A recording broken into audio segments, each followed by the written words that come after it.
Hi, எல்லாருக்கும் வணக்கம்.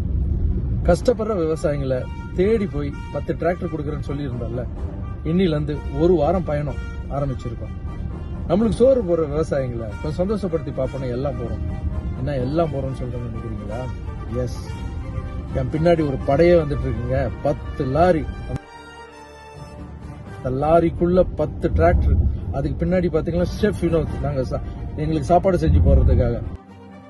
அதுக்கு பின்னாடி பாத்தீங்கன்னா என்னுடைய ஸ்டூடெண்ட்ஸ் வந்துட்டு இருக்காங்க, நான் படிக்க வச்ச பசங்க எல்லாருமே. சோ எல்லாரும் கிராமத்துக்கு போய் டென்ட் போட்டு மரத்தடியில சாப்பாடு, மரத்தடியில தூக்கம். ஒரு விவசாயி வீட்டுக்கு தெரியாம டக்குன்னு உள்ள போவோம். ஏங்க, ஒரு டிராக்டர் வாங்கினா தான் பிள்ளைய படிக்க வச்சு, அவர் படிக்காம இருப்பாரு, தான் பிள்ளைய படிக்க வச்சு பெரியாளாக்கி ஒரு 20 வருஷம் வெயிட் பண்ணணும்.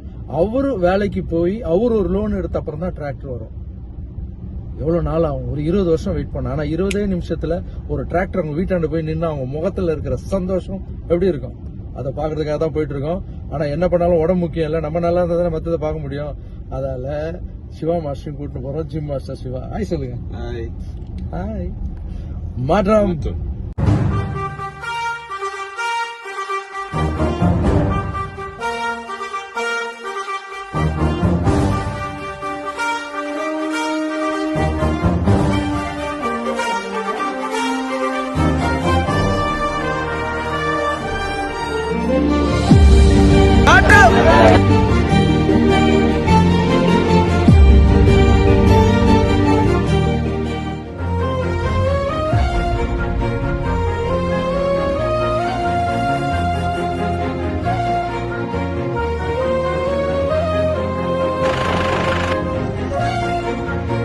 விவசாயிங்க யாரு காலையும் விழுது, விவசாயிங்க காலில் தான் எல்லாரும் சோறு போடுற சாமி. நாங்க தான் உங்க காலில் மாற்றம்.